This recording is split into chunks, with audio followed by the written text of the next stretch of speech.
Hi there, welcome to my views and news. Has a decision been made about who will be the new president of Tigray?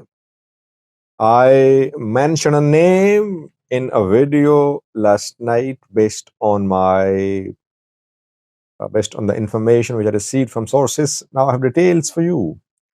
Secondly, viewers, Tigray Peace and Security Office is telling a different version of what happened in Edam, where uh, 3 days ago people were injured. Allegedly, military opened fire, and one of the injured man has been killed. What is military saying? Is military lying? Is it trying to cover up the killing which it committed there? Let's start, viewers, with the first news story. Who will be the new president of Tigray? Getachew announced to return to Tigray in an interview yesterday with the BBC. It's very unlikely that he'll be able to return and then take over as a fully empowered president. Already his government had lost rate. For months, he has been losing ground. Uh, Last year, if you remember, when I said that Gitachow's days had been numbered and a decision had been made by top elite in Tigray, military and political, to remove Gitachew, I said that Varede's name had been proposed to the federal government to replace Gitachew. I broke that news, I remember, several months ago. Uh, some viewers challenged my report back then. Uh, Now, again, what I have learned from Addis Ababa is that Vared's name is being proposed. There are two hurdles to it. Firstly, TPLF as a party must endorse Vared's name. The party needs to fulfill a formality of a party meeting, central committee meeting. It should publicly or privately create consensus to green light the appointment of Tadase Varede as the interim president of Tigray.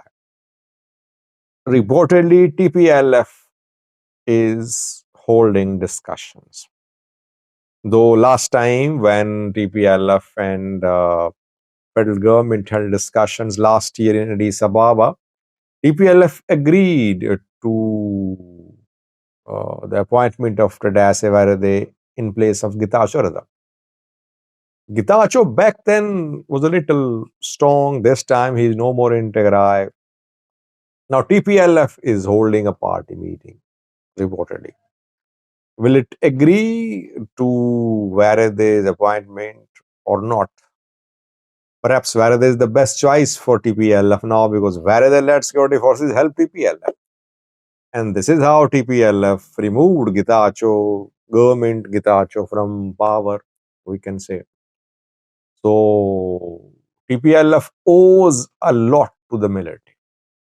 Maybe TPLF is ready to pay back to support Varade to be the next president. Federal government is considering this proposal. Federal government has not rejected the name of Tadase Varade because if federal government does not agree on a name, it outrightly rejects it. Last time, if you remember, in 2023, when discussions were held about the appointment of president, the Bratzian's name was outrightly rejected by federal government. Whereas name has not been rejected by the federal government.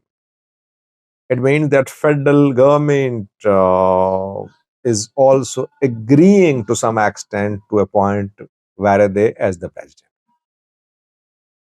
Appointment of someone from Addis Ababa as interpreter like Abraham Bell, etc. It's not likely. I don't think that Prosperity Party, PM Abiy's government has the power now to put in place a structure in Tigray, which is mainly from Addis Ababa.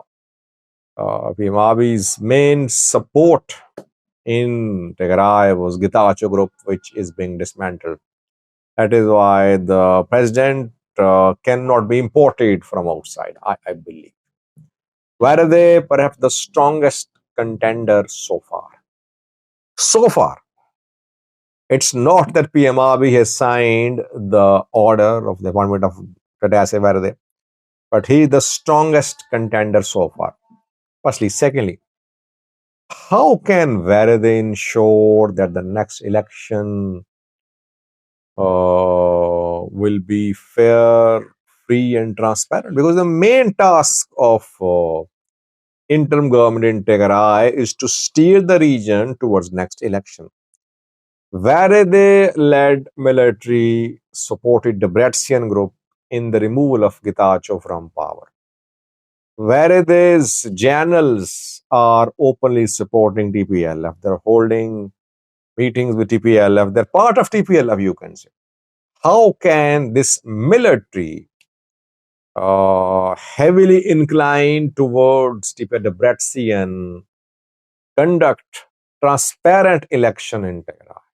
It means election, the machinery which will conduct election will be biased in support of TPLF, the Debretsion group. So the dream which Sadkan shared with the people a few months ago, that the era of one-party rule in Tigray is over, will not materialize. One-party rule perhaps will be strengthened in Tigray. We'll have a discussion on this topic in a separate video. So far, it seems that Varade is the strongest contender emerging so far to replace Getachew. Getachew has been thrown under the bus by Ethiopian PM. He is himself to blame, by the way. He should just blame himself. He made a political blunder. I said that last year. So now, secondly, Tigray military has issued a statement through Peace and Security Bureau Office of Tigray, which is led by Fisseha Manjos, a senior Tigray military officer. The statement shares military's version of what happened in Edi Gudam. 3 days ago in Edi Gudam, people were injured when allegedly military opened fire, and Edi Gudam government was dismantled. Pro-Getachew mayor was kidnapped, and people say security forces kidnapped the mayor and deputy mayor, etc. People tried to resist, security forces opened fire, 4 were injured. 4 or 5 were injured. One has been killed, by the way. He was injured, he was being treated, but he has died. He could not survive. Tigray Peace and Security Bureau is telling a different story. It says that in Edi Gudam, a meeting was underway between the government, local government, and youths. And local government was allotting lands to local youths. During that allotment of land, dispute arose. Tigray security forces were asked to intervene to control the law and order situation. They intervened because physical clashes had begun between youths and the government. So Tigray security forces tried to control the situation. Meanwhile, the group, anti-peace group, opened fire. Getachew group opened fire, and 4 people were injured. So military is saying that Getachew supporters actually opened fire and they injured people in Edi Gudam. 1 was killed. Military has nothing to do with that. Well, white lie. This is what we can say. Military statement is a white lie. Military basically wanted to dismantle pro-Getachew government in Edugudam. Edugudam is between Raya and Makale.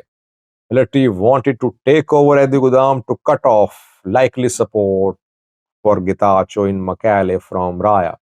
Lamata, Koram, etc. Mehoni Macho. That is why military took control of Edigudam and took control of the government stamp there. To government was dismantled, mayor was kidnapped. What military is claiming does not correspond with what we have learned from the ground. But military in control in Tigray now, TPL Betsin in control now. So military's version will be aired. I think Tigray TV, DW TV, all have changed their way of reporting. The selection of news which they are covering these days is not about Gitacho. So they have seen that military is now in power and Bretson Gopin is in power. So now their reporting is heavily tilted towards support for military and the Bretson group. This is what was expected to happen in Tigray. Thank you for watching.